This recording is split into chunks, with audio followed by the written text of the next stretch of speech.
Today we're going to talk about my top 6 things that your acting teacher is saying that is not helping you. You're a mouse, you're a rock, you're a tree. I'm going to get a quick latte. In fact, it's quite ruining them. As an editor and filmmaker, I see consistently the same bad habits. And today I'm going to talk to you about where these bad habits stem from. And it's usually poor acting training or acting training that isn't specific to the camera. Billowing peach trees and relax. They will give you things to do and things to work on that will create bad habits. And it's not because they're bad, you guys. It's not because they're trying to ruin your career. It's that it's a business. They have discovered that running their acting class like an adult day camp is much more fruitful and trying to get you all to do your homework, which is the real magic sauce of all good acting. Really good. If your acting teacher is saying or encouraging any of these things, I want you to run.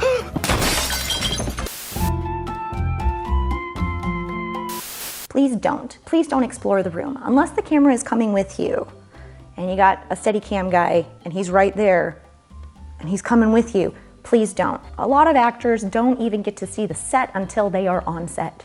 What is this place? You can build a roadmap for yourself with your explore the room technique in the story. Don't go anywhere. The only thing that exploring the room does is create a little bit of extra time for your acting teacher to sit back and say to the other people in the class, there you go, explore the room, go, go. They want you to go up there and they want you to entertain the room. You like me! This is a sure way to know that you are not in a film acting class. It's exactly so. I'm a humbug.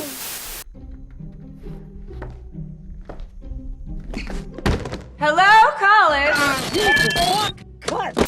If they can't hear you in the back, you guys, you are doing great. You do not have to project your voice to anyone on a movie set, and if you do,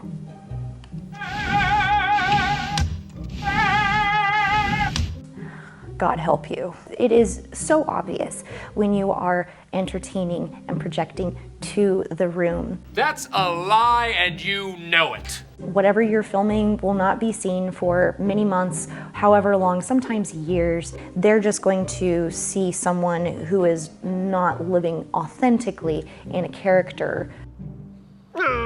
What you need to focus on is your partner and the imaginary situation that you're in. If you are completely focused on that, then you will look like a real person and the audience will be amazed at what a good actor you are.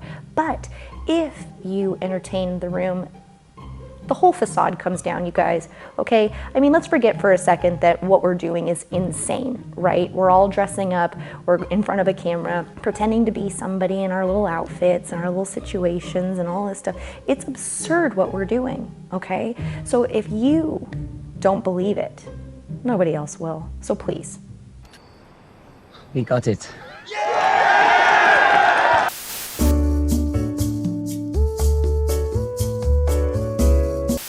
I mean, you guys, the lines matter. Unfortunately, a lot of acting teachers will say this to a newer actor without the context of an entire career. Acting for the camera is an act of service to the story. This means something. All of the decisions that you will make to map out your performance stem from the lines. You should know exactly what the scene is about. You should know exactly what your character wants and what they're going to do to try to get it. Figure out what your intentions are, have very defined beats, and work that until you are sick of it. I want you to rehearse until you wanna just drop dead. I swear to God. Rehearse until you can't sleep. Rehearse until you fall asleep. Write that down.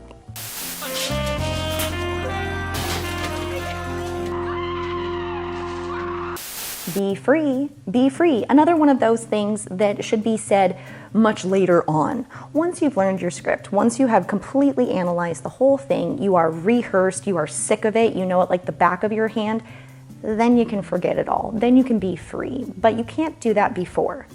Being free before you have any context of the scene will give you a false sense of knowing things without knowing anything at all. And that is a real disservice that acting teachers tell you. What does be free mean? Freedom does not happen unless you have the structure. Find out what kind of a cage that you are in, and then within the confines of that scene, then you will know where you can be free. If you know the scene like the back of your hand, then you will know how far to go too far with your freeness, okay? Because you guys, being free doesn't look good on camera.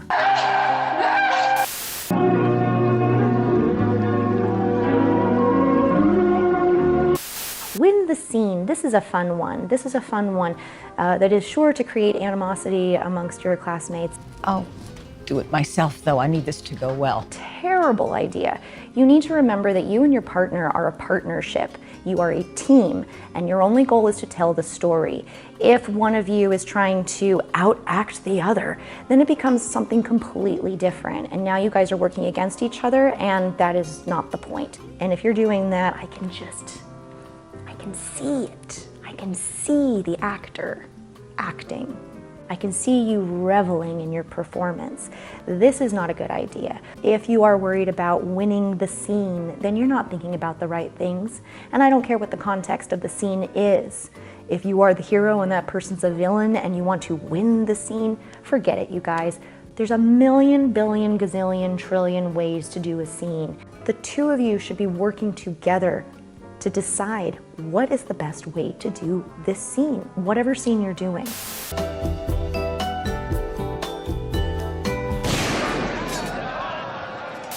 Always be doing something. No, please don't. Always be thinking something. Thoughts. Thoughts are like mother's milk to the camera. If you just have a thought, if you just look at your partner and just think to yourself, I love this person, or I'm gonna murder this person, or whatever it is, it will show up on your face. And you don't have to do anything. You just have to have a thought and an intention and a point of focus. That's it. That's all.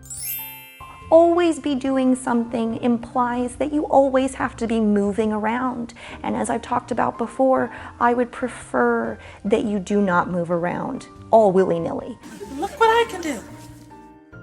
This is why we rehearse. This is why we do our text analysis, because all of these things will be answered in your text analysis, in your rehearsal process. Try everything in rehearsal and figure out what is best. Is it best for me to drink my water on this line, on this beat?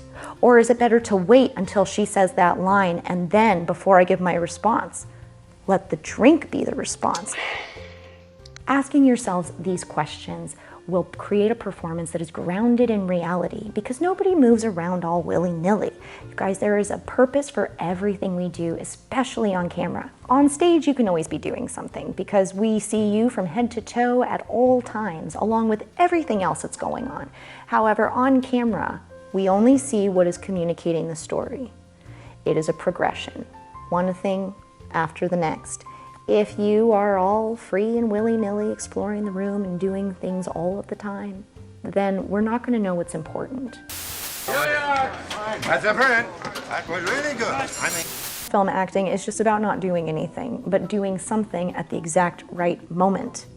Whoa.